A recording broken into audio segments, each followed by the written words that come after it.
नमस्कार। एक बार फिर से आप सभी का बहुत बहुत स्वागत है परीक्षा वर्ल्ड के इस यूट्यूब चैनल में।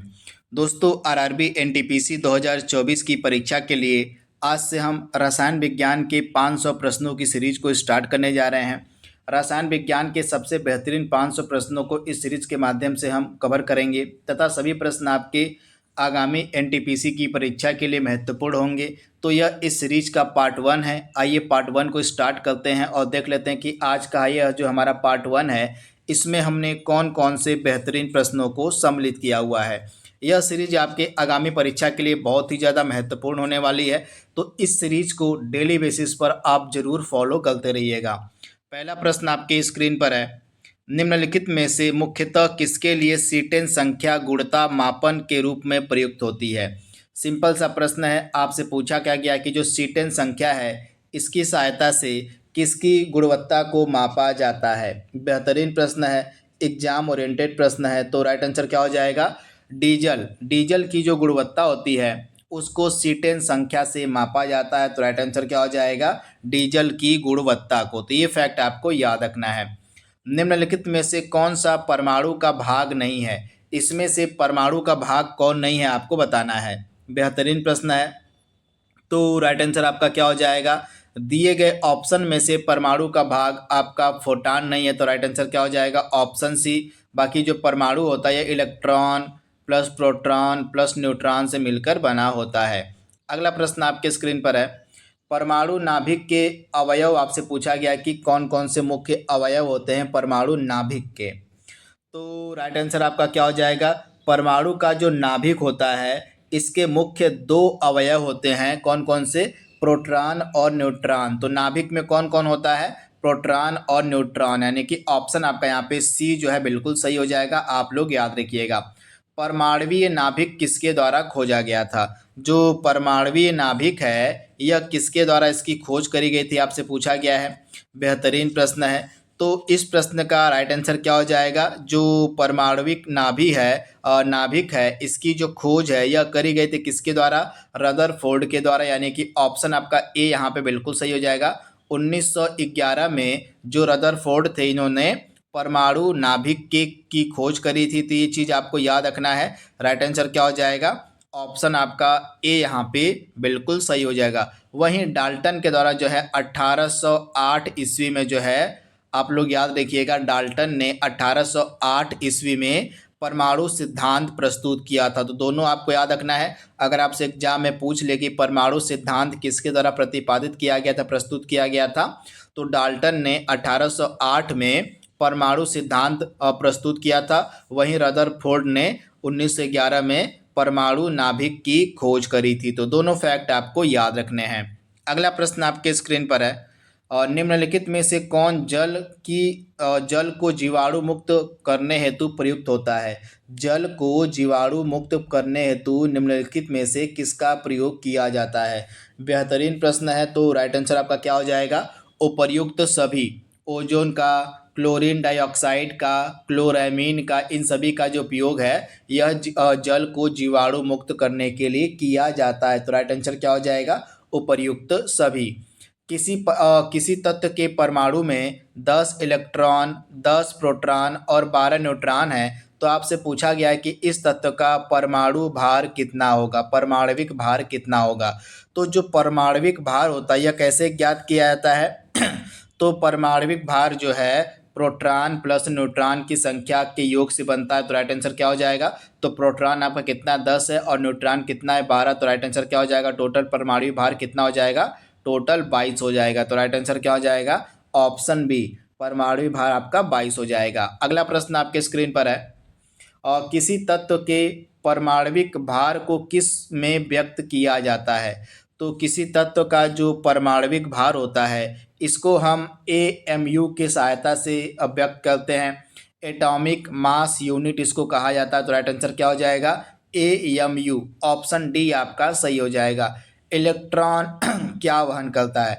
तो जो इलेक्ट्रॉन होता है यह कैसा होता है? तो जो इलेक्ट्रॉन होता है यह आपका एक यूनिट ऋणावेश वहन करता है। तो राइट आंसर क्या हो जाएगा? एक यूनिट ऋणावेश, यानी कि ऑप्शन आपका ए यहाँ पे बिल्कुल सही हो जाएगा। तो इसके बारे में आपको याद रखना है। अगला प्रश्न आपके स्क्रीन पर है। एक चीज़ और आप याद कर लीजिएगा, जो इलेक्ट्रॉन होता है यह ऋणावेश होता है, वहीं प्रोटॉन आपका धनावेश होता है, वहीं आपका जो न्यूट्रॉन होता है यह न्यूट्रल होता है। तो इसके बारे में आपको याद रखना है। यहाँ पे मैं आपको फिर से एक बार बता दे रहा हूँ, जो इलेक्ट्रॉन होता है आपका क्या होता है, निगेटिव होता है। इलेक्ट्रॉन आपका निगेटिव होता है, एक यूनिट ऋणावेश वहन करता है। प्रोटॉन आपका क्या होता है, तो आपका धनावेशित होता है, यानी कि यह एक यूनिट धनावेश वहन करता है। वहीं जो न्यूट्रॉन होता है आपका न्यूट्रल होता है। तो ये फैक्ट आपको याद रखना है। यहाँ से फैक्ट आप यहाँ से प्रश्न आपके एग्जाम में जरूर पूछा जाएगा। वहीं इलेक्ट्रॉन की खोज किसके द्वारा करी गई थी, तो जे थॉमसन के द्वारा इलेक्ट्रॉन की खोज की गई थी। प्रोटॉन की खोज की गई थी रदरफोर्ड के द्वारा, और न्यूट्रॉन की जो खोज है यह चैडविक के द्वारा करी गई। तो तीनों के खोजकर्ता भी आप याद कर लीजिएगा, खोजकर्ता भी कई बार एग्जाम में पूछ लिए जाते हैं। अगला प्रश्न आपके स्क्रीन पर है। जल का वाष्प में परिवर्तन जो है किस प्रकार का परिवर्तन है, आपसे पूछा गया है। जल का वाष्प में परिवर्तन होना यह किस प्रकार का परिवर्तन है, तो यह जो परिवर्तन है यह आपका भौतिक परिवर्तन के अंतर्गत आता है। तो आप लोग याद रखिएगा, जो जल है जो वाष्प में परिवर्तित होता है यह एक भौतिक परिवर्तन का एग्जाम्पल होता है। तो ऑप्शन आपका बी यहाँ पे बिल्कुल सही हो जाएगा। इसके बारे में आपको याद रखना है। भौतिक परिवर्तन में होता क्या है कि भौतिक परिवर्तन में जो पदार्थ होता है उसका जो रासायनिक संगठन होता है वह अपरिवर्तित रहता है। तो ये चीज़ आप याद रखिएगा, भौतिक परिवर्तन में जो पदार्थ का रासायनिक संगठन होता है वह अपरिवर्तित होता है। तो इसके बारे में आपको याद रखना है, इम्पॉर्टेंट है। इसमें सामान्यतः होता क्या है कि यह जो भौतिक परिवर्तन होता है यह उत्क्रमणीय यानी कि रिवर्सिएबल होता है। इसका मतलब क्या होता है कि यदि परिवर्तन लाने वाली परिस्थितियों को ठीक विपरीत कर दिया जाए तो पदार्थ जो है पूर्व अपनी अवस्था में पहुंच जाता है। तो इसका सिंपल सा एग्जांपल है, अगर जल जो है वाष्प में परिवर्तित हो जाता है तो पुनः जो वाष्प होती है यह जल में परिवर्तित हो जाती है। तो इसको हम भौतिक परिवर्तन के अंतर्गत रखते हैं। इसके अलावा जल से बर्फ का बनना भी आपका भौतिक परिवर्तन का एग्जाम्पल है। पानी में चीनी का घुलना यह भी आपका भौतिक परिवर्तन का ही एग्जाम्पल है। तो इनके बारे में आपको याद रखना है। इनो लवण को जब जल में डाला जाता है तो बुलबुले बनते हैं, जिसका कारण क्या होता है। बेहतरीन प्रश्न है। आपने देखा होगा जब इनो लवण को जल में डाला जाता है तो बुलबुले बनते हैं। तो किस कारण से यह बुलबुले बनते हैं, तो आप लोग याद रखिएगा, कार्बन डाइऑक्साइड गैस के कारण जो है यह बुलबुले बनते हैं। तो राइट आंसर आपका हो जाएगा ऑप्शन बी, CO2 गैस के कारण। 11वां प्रश्न आपके स्क्रीन पर है। एटम में न्यूट्रॉन की खोज किसके द्वारा करी गई थी, और न्यूट्रॉन की खोजकर्ता के नाम यहाँ पे पूछा गया कि न्यूट्रॉन की जो खोज है यह किसके द्वारा करी गई है। तो राइट आंसर क्या हो जाएगा, न्यूट्रॉन की खोज करी गई थी चैडविक के द्वारा। ऑप्शन आपका बी यहाँ पे सही हो जाएगा। वहीं थॉमसन के द्वारा इलेक्ट्रॉन की खोज करी गई थी, और आपका जो रदरफोर्ड के द्वारा जो है प्रोटॉन की खोज करी गई थी। तो तीनों के बारे में मैंने आपको बताया था, इनका नाम फिर से आप याद कर लीजिए, यहाँ से प्रश्न आपके एग्जाम में जरूर पूछा जाएगा। इसके बाद खाने का जो सोडा होता है इसका रासायनिक नाम क्या होता है। खाने वाले सोडा का रासायनिक नाम यहाँ पे पूछा गया है कि क्या होता है। तो राइट आंसर क्या हो जाएगा, सोडियम बाइकार्बोनेट। ऑप्शन आपका बी यहाँ पे सही हो जाएगा। खाने वाले सोडा को हम सोडियम बाइकार्बोनेट के नाम से जानते हैं। तो ऑप्शन बी आपको याद रखना है। 13वां प्रश्न आपके स्क्रीन पर है। भौतिक परिवर्तन का इसमें से पहचान करना है कि इसमें से कौन सा एक भौतिक परिवर्तन है। तो दिए गए ऑप्शन में से जो भौतिक परिवर्तन का एग्जाम्पल है वह हो जाएगा पानी में चीनी का घुलना। तो मैंने आपको बताया था कि पानी में चीनी का जो घुलना है, इसके अलावा जल से बर्फ का बनना है, जल से वाष्प का जो बनना है, ये सभी आपके भौतिक परिवर्तन के एग्जाम्पल हैं। तो इनके बारे में आपको याद रखना है। ऑप्शन आपका बी यहाँ पे बिल्कुल सही हो जाएगा। इसके अलावा बाकी के जो तीनों एग्जाम्पल हैं ये आपके रासायनिक परिवर्तन के एग्जाम्पल हैं। तो इनके बारे में आप याद रखिएगा, दूध से दही का बनना, लोहे में जंग लगना, ये सभी आपके क्या हैं, तो आपके रासायनिक परिवर्तन के एग्जाम्पल हैं। इसके अलावा जो कागज़ जलता है यह भी एक रासायनिक परिवर्तन का ही एग्जाम्पल होता है। और ठोस कपूर से कपूर वाष्प बनने की प्रक्रिया को क्या कहा जाता है।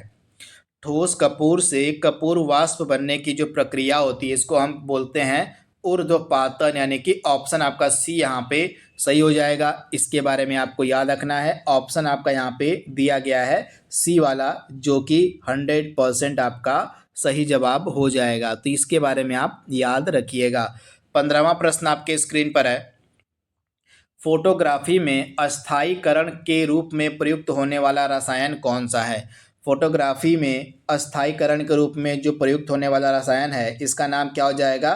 तो सोडियम थायोसल्फेट। तो ऑप्शन आपका यहाँ पे जो बी है 100% सही हो जाएगा। तो इसके बारे में आप याद रखिएगा।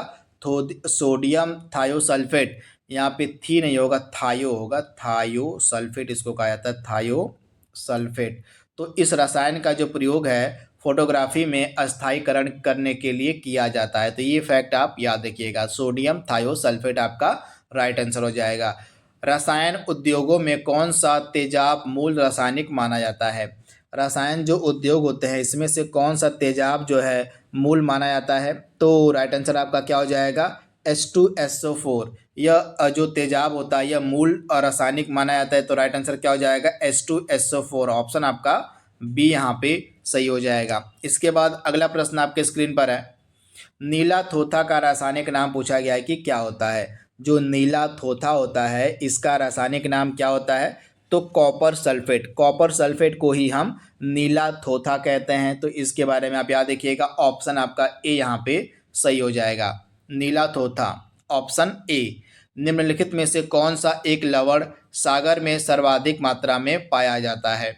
इसमें से वह कौन सा लवण है जो सागर में सर्वाधिक मात्रा में पाया जाता है? तो सोडियम क्लोराइड NaCl, यह जो है सागर में प्रचुर मात्रा में पाया जाने वाला लवण होता है। तो राइट आंसर क्या हो जाएगा? Sodium chloride. अगला प्रश्न आपके स्क्रीन पर है। रेडियो एक्टिविटी किसकी सहायता से मापी जाती है? जो रेडियो एक्टिविटी होती है यह किसकी सहायता से मापी जाती है? तो इसको हम मापते हैं गाइगर काउंटर की सहायता से। तो राइट आंसर क्या हो जाएगा? ऑप्शन आपका बी यहाँ पे सही हो जाएगा, गाइगर काउंटर। नाभिक में प्रोटॉन की संख्या और न्यूट्रॉन की संख्या के योग को हम क्या कहते हैं? नाभिक में प्रोटॉनों की संख्या और न्यूट्रॉनों की संख्या का जो योग होता है इसको हम किस नाम से जानते हैं? तो इसको कहा जाता है द्रव्यमान संख्या। तो इसके बारे में आप याद रखिएगा, द्रव्यमान संख्या आपका राइट आंसर हो जाएगा। तो द्रव्यमान संख्या क्या होती है? तो परमाणु में उपस्थित प्रोटॉनों एवं न्यूट्रॉनों की जो सम्मिलित संख्या होती है उसको हम द्रव्यमान संख्या के नाम से जानते हैं। तो इसके बारे में आप याद रखिएगा, ऑप्शन आपका बी यहाँ पे बिल्कुल सही हो जाएगा। वहीं परमाणु संख्या हम किसे कहते हैं? तो आप लोग याद रखिएगा, किसी परमाणु के नाभिक में उपस्थित प्रोटॉनों की संख्या को हम परमाणु संख्या कहते हैं। तो ये फैक्ट आपको याद रखना है, किसी परमाणु के नाभिक में उपस्थित जो प्रोटॉन होते हैं उनकी संख्या को हम परमाणु संख्या कहते हैं। वहीं द्रव्यमान संख्या हम किसे कहते हैं? तो किसी परमाणु में उपस्थित प्रोटॉनों और न्यूट्रॉनों की संख्या को हम बोलते हैं द्रव्यमान संख्या। तो दोनों के बारे में आपको याद रखना है। 21वां प्रश्न आपके स्क्रीन पर है। दो तत्व की परमाणु संख्या समान है किंतु इनके गुण भिन्न हैं, तो इनको हम क्या कहते हैं? दो तत्व की परमाणु संख्या समान है किंतु इनके गुण अलग अलग हैं, भिन्न भिन्न है, तो वे क्या कहलाएंगे? तो इनको हम बोलते हैं आइसोटोप। तो इनके बारे में आप याद रखिएगा, आइसोटोप का मतलब क्या होता है? इसको हम बोलते हैं हिंदी में समस्थानिक। तो समस्थानिक क्या होते हैं? तो समस्थानिक में होता क्या है कि इनकी जो परमाणु संख्या होती है वो समान होती है परंतु द्रव्यमान संख्या अलग अलग होती है। तो ये फैक्ट आप याद रखिएगा, राइट आंसर क्या हो जाएगा? ऑप्शन बी, यानी कि इनको हम आइसोटोप के नाम से जानते हैं, समस्थानिक, यानी ऑप्शन बी। निम्न में से सबसे छोटा कण कौन सा है? उसकी आपको पहचान करनी है कि दिए गए ऑप्शन में से सबसे छोटा कण कौन सा है। तो इस प्रश्न का राइट आंसर क्या हो जाएगा? दिए गए ऑप्शन में से जो सबसे छोटा कण है वह है प्रोटॉन। तो इसके बारे में आप याद रखिएगा, ऑप्शन आपका यहाँ पे जो सी है बिल्कुल सही हो जाएगा। ऑप्शन के की हम बात कर रहे हैं, यहाँ पे ऑप्शन को आप देखिएगा तो जो प्रोटॉन होता है यह सबसे छोटा कण आपका हो जाएगा। तो इसके बारे में आप याद रखिएगा। इसके बाद अगला इंपॉर्टेंट प्रश्न आपके स्क्रीन पर है। बायोगैस में मुख्यतः कौन सी गैस पाई जाती है? जो बायोगैस होती है इसमें मुख्यतः कौन सी गैस होती है? तो राइट आंसर क्या हो जाएगा? राइट आंसर हो जाएगा कार्बन डाइऑक्साइड एवं मीथेन। बायोगैस जो है मुख्यतः कार्बन डाइऑक्साइड और मीथेन का मिश्रण होती है, तो ऑप्शन आपका सी यहाँ पे सही हो जाएगा। एलपीजी गैस जो होती है किसका मिश्रण होती है? एलपीजी गैस किसका मिश्रण होती है? तो राइट आंसर आपका क्या हो जाएगा? ब्यूटेन और प्रोपेन का। किसका? तो ऑप्शन आपका सी यहाँ पे सही हो जाएगा। ब्यूटेन और प्रोपेन का मिश्रण होती है एलपीजी गैस। ऑप्शन आपका यहाँ पे जो सी है बिल्कुल सही हो जाएगा। इसको हम बोलते हैं लिक्विफाइड पेट्रोलियम गैस, इसका पूरा नाम होता है, और यह जो है ब्यूटेन और प्रोपेन का मिश्रण होती है। अगला प्रश्न आपके स्क्रीन पर है, लिटमस जो होता है यह किससे प्राप्त किया जाता है? इंपॉर्टेंट प्रश्न है। जो लिटमस होता है यह किससे प्राप्त किया जाता है? बेहतरीन प्रश्न है। तो दिए गए प्रश्न का राइट आंसर क्या हो जाएगा? लाइकेन से। लाइकेन की सहायता से जो है लिटमस को प्राप्त किया जाता है। शुद्ध जल का पीएच मान यहाँ पे पूछा गया है कि कितना होता है? एक शुद्ध जल का पीएच मान कितना होता है? तो राइट आंसर क्या हो जाएगा? 7 होता है। ऑप्शन आपका यहाँ पे बी बिल्कुल सही हो जाएगा। अगला प्रश्न आपके स्क्रीन पर है, अशुद्ध कपूर को किस विधि द्वारा शुद्ध किया जाता है? जो अशुद्ध कपूर होता है उसको जो है किस विधि की सहायता से, किस प्रक्रिया की सहायता से शुद्ध किया जाता है? तो राइट आंसर क्या हो जाएगा? प्रभाजी आसवन की विधि से। राइट आंसर आपका हो जाएगा ऑप्शन आपका सी यहाँ पे सही हो जाएगा। प्रभाजी आसवन विधि की सहायता से जो अशुद्ध कपूर होता है इसको शुद्ध किया जाता है। सीमेंट के खोजकर्ता का नाम यहाँ पे पूछा गया है कि सीमेंट की जो खोज है यह किसके द्वारा की गई थी? तो जोसेफ आस्पडीन, इन्हीं के द्वारा जो है सीमेंट की खोज की गई है। तो ऑप्शन बी आपका यहाँ पे सही हो जाएगा। अगला प्रश्न आपके स्क्रीन पर है, ऑयल ऑफ विट्रियल किसका रासायनिक नाम है? ऑयल ऑफ विट्रियल जो है किसका रासायनिक नाम है? तो सल्फ्यूरिक अम्ल का। आप लोग याद रखिएगा जो सल्फ्यूरिक अम्ल होता है इस तो सल्फ्यूरिक अम्ल जो ऑयल ऑफ विट्रियल होता है इसका जो रासायनिक नाम होता है यह होता है सल्फ्यूरिक अम्ल। ऑप्शन ए आपको याद रखना है। गोबर गैस में मुख्यतः तत्व क्या होता है? मतलब गोबर गैस जो होती है इसका मुख्य तत्व उसकी आपको पहचान करनी है। तो राइट आंसर क्या हो जाएगा? गोबर गैस का जो मुख्य तत्व होता है वो मीथेन गैस होती है। ऑप्शन आपका यहाँ पे ए बिल्कुल सही हो जाएगा। 31वां प्रश्न आपके स्क्रीन पर है, ऑक्टेन संख्या की सहायता से किसकी गुणवत्ता को मापा जाता है? जो ऑक्टेन संख्या होती है उसकी सहायता से हम, एक सेकेंड,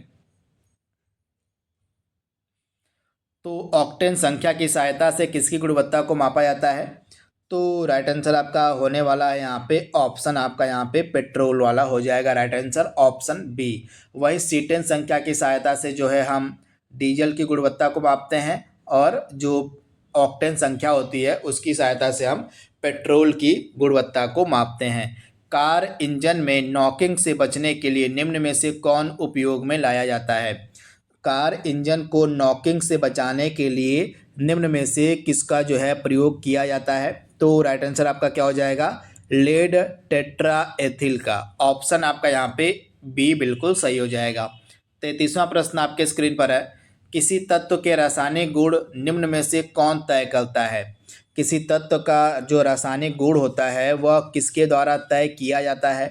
तो राइट आंसर आपका क्या हो जाएगा? आप लोग याद रखिएगा, किसी तत्व का जो रासायनिक गुण होता है यह कौन तय करता है? तो इलेक्ट्रॉनों के द्वारा। तो राइट आंसर क्या हो जाएगा? ऑप्शन आपका बी यहाँ पे बिल्कुल सही हो जाएगा। अगला प्रश्न आपके स्क्रीन पर है, तो 33वें प्रश्न का राइट आंसर हो जाएगा इलेक्ट्रॉनों की सहायता से। निम्न में से कौन सा रासायनिक परिवर्तन का एग्जाम्पल है? रासायनिक परिवर्तन का एग्जाम्पल इसमें से कौन सा हो जाएगा? तो आप लोग याद रखिएगा, लोहे पर जंग लगना। ऑप्शन सी आपका बिल्कुल सही हो जाएगा। लोहे पर जंग लगना रासायनिक परिवर्तन का एग्जाम्पल है। इसके अलावा दूध से दही बनना, कागज का जलना, ये सभी आपके रासायनिक परिवर्तन हैं। तो ये चीज़ आप याद रखिएगा। रासायनिक परिवर्तन के अंतर्गत जो पदार्थ होते हैं उनका जो रासायनिक संगठन है वह भी परिवर्तित हो जाता है। तो ये चीज़ आपको याद रखनी है, भूलनी नहीं है। वहीं जल का बर्फ में बदलना भौतिक परिवर्तन होता है। तो ये चीज़ भी आप याद रखिएगा, जल का बर्फ में बदलना भौतिक परिवर्तन का एग्जाम्पल है, उदाहरण है। अगला प्रश्न है, फलों के रस के परिरक्षण के लिए किस रसायन का उपयोग किया जाता है? जो फलों का के रस होते हैं उनके परिरक्षण के लिए हम किस रसायन का, किस केमिकल का जो है प्रयोग करते हैं? तो राइट आंसर आपका क्या हो जाएगा? सोडियम बेंजोएट का। ऑप्शन बी आपका सही हो जाएगा। यह जो रसायन होता है यह फलों के रस के परिरक्षण में प्रयोग किया जाता है। तो सोडियम बेंजोएट आपका राइट आंसर हो जाएगा। तेजाब को हमेशा किसके बने हुए बर्तन में रखा जाता है? जो तेजाब होता है इसको हमेशा किसके बने हुए बर्तन में हम रखते हैं? तो राइट आंसर आपका क्या हो जाएगा? तेजाब को हमेशा कांच के बने हुए बर्तन में रखा जाता है। तो ये चीज़ आपको याद रखनी है, कांच के बने हुए बर्तन में। ऑप्शन ए आपका यहाँ पे सही हो जाएगा। अगला प्रश्न आपके स्क्रीन पर है, गोबर गैस संयंत्र का आविष्कार किसके द्वारा किया गया था? गोबर गैस संयंत्र का जो आविष्कार है यह किसने किया है?